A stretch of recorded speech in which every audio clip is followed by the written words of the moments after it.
Hi everyone, this is Mr. Glazer, and we're on Unit 1 of U.S. History. So we're going to talk about pros and cons of big business today, starting with this guy. His name's Andrew Carnegie. So Carnegie is going to be this big, wealthy businessman who's going to start a steel company during the Gilded Age. Remember, the Gilded Age is in the late 1800s, 1865 to about 1900 or so. His company is going to be called Carnegie Steel. So back then, he became one of the richest people that ever lived, owning nearly $350 million. It's back 150 years ago or so. And today that'd be worth $318 billion. That is much more than people like Bill Gates, Jeff Bezos, the Amazon guy, the Microsoft guy, right? So one of the richest people ever. With that money, he's going to grow his business and all that stuff, but he's also going to do some good stuff. He's going to give away millions of dollars to build hospitals around the country, universities, libraries, foundations. In New York, there's a performance hall called Carnegie Hall. That's the most famous. These acts of giving are what we call philanthropy. We're giving away our money and using that money to help society. So Carnegie, big business steel company, and used that money later in his life, gave it away to philanthropic purposes, or using philanthropy. There's this other guy who's actually richer than Carnegie, and his name's John D Rockefeller, and he is going to have a big oil company called Standard Oil. And Standard Oil is going to make Rockefeller worth even more money than Carnegie. $400 million, which would be worth $409 billion or so today.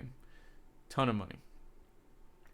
And just like Carnegie, he's going to do the same thing towards the end of his life. He's the richest person. Rockefeller is the richest person who's ever lived. And he is going to realize towards the end of life, maybe I should give away some of my money. So he's going to build hospitals, the universities, libraries, foundations. Rockefeller Foundation is his most famous. And again, this is what we call an act of philanthropy, a philanthropic action, giving away the money to help out society. So, how did they make all their money? Two of the richest people who've ever lived. Well, guess what? They cheated. Here's how.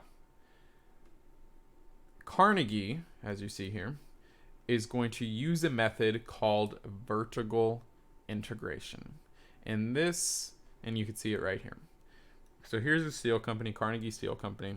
And what he's going to try to do with vertical integration, which is why it's vertical right here, is own all of the different phases of production. So what's he going to do? His product is steel. How do you make steel? Well, you need the coke fields.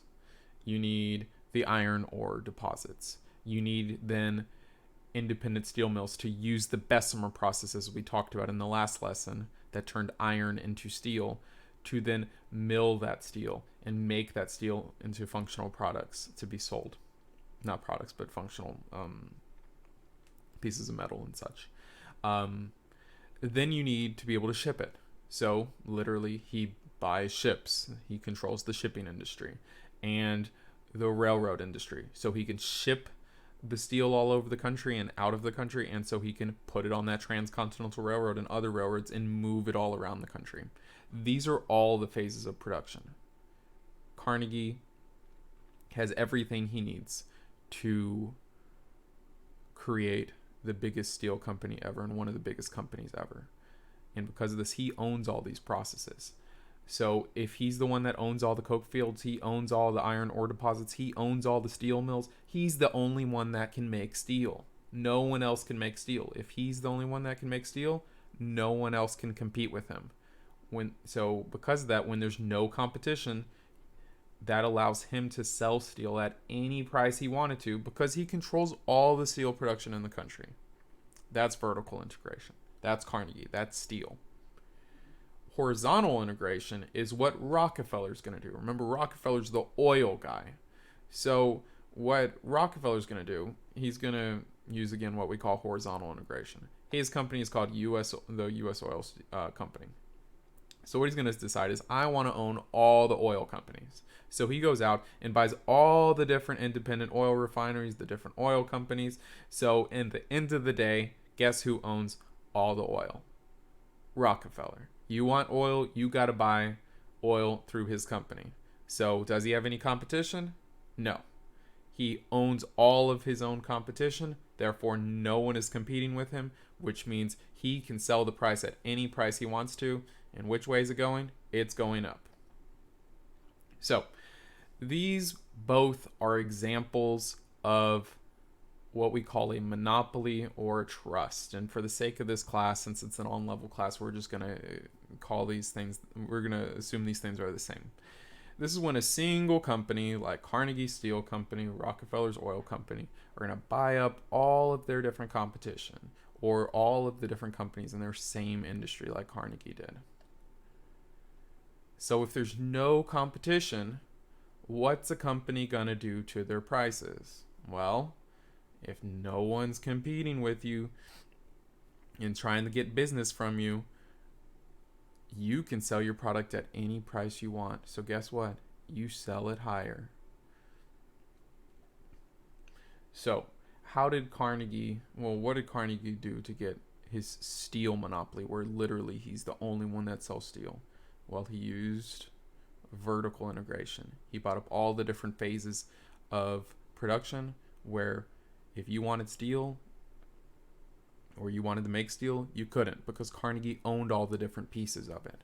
So he's the only one that can make steel.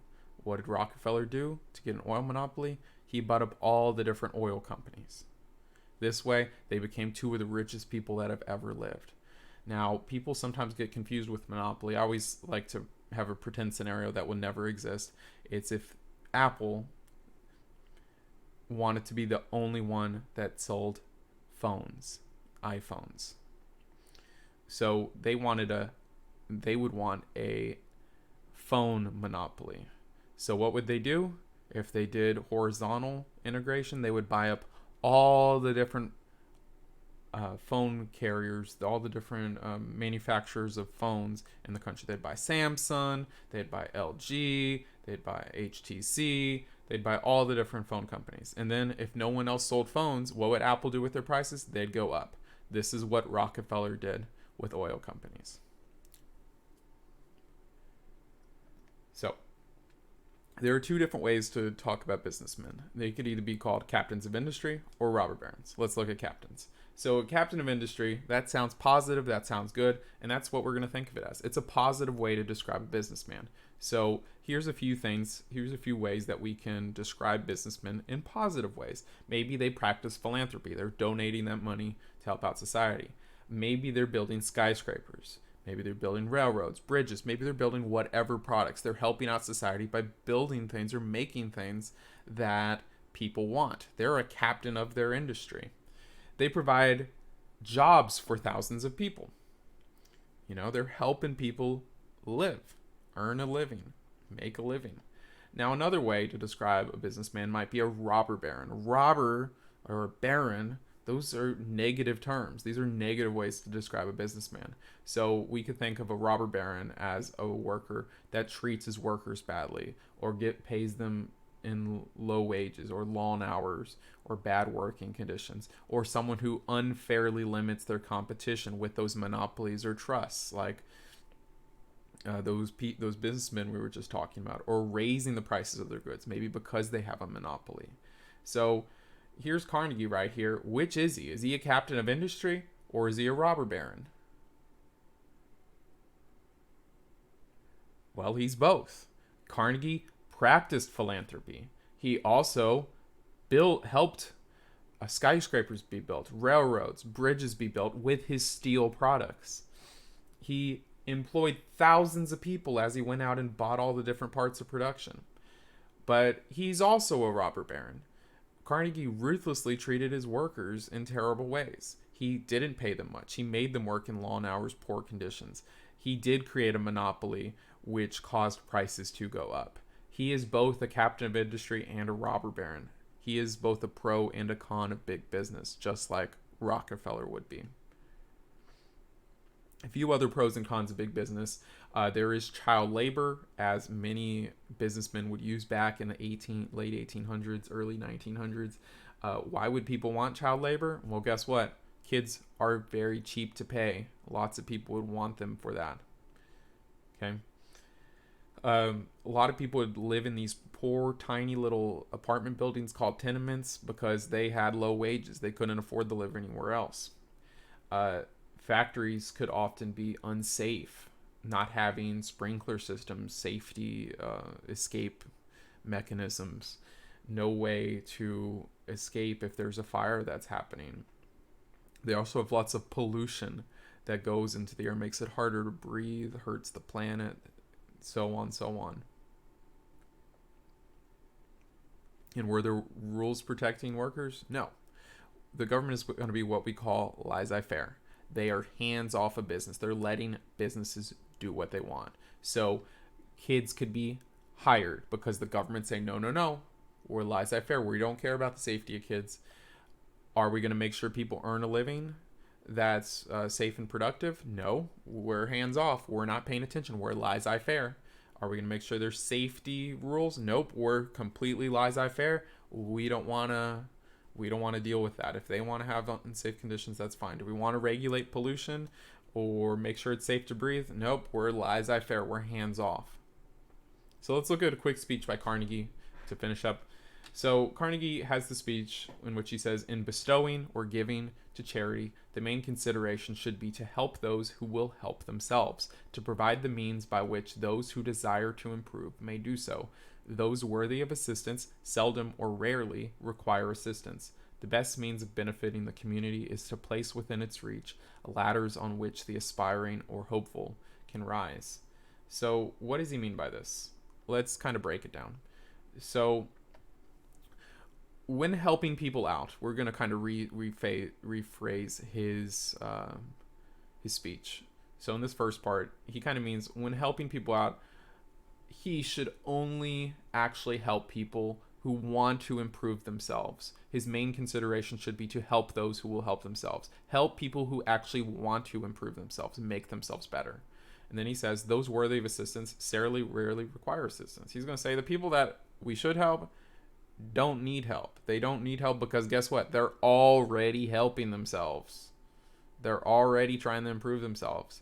But the best way of benefiting the community, the best way to help out, is to place within people's reach ladders on which the aspiring, the hopeful can rise. So the best way to help out is to give the hopeful, give the poor, give the people that are trying to be better tools and resources they need to get out of poverty. The tools and resources are these ladders he's talking about. We need to give people ladders. We need to give people tools and resources so they can get out of poverty and have a good, successful life.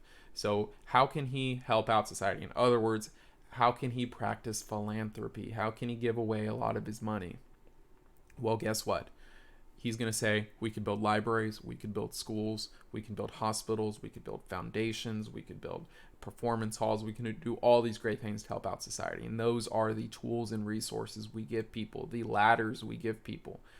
We can build libraries and schools so people can better themselves, educate themselves, and climb themselves out on the ladder and get out of poverty, climb out of poverty on that ladder, on those tools, on those resources, in those schools and libraries and such. So this is his famous Gospel of Wealth speech.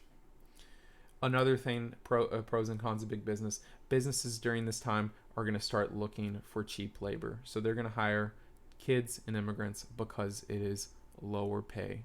And this is going to cause a lot of problems in our next unit, the progressive era.